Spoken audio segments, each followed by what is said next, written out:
janji Allah.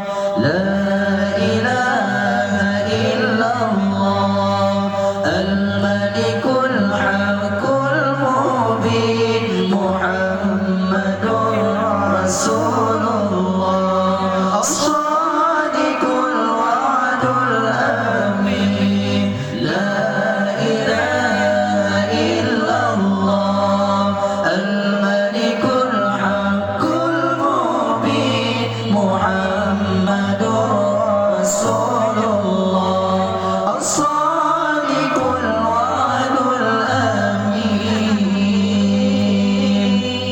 La ilaha illallah kalimah thayyibah berkaitan mati.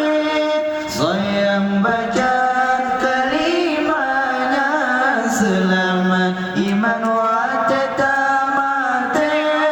La ilaha illallah kalimah thayyibah berkaitan mati.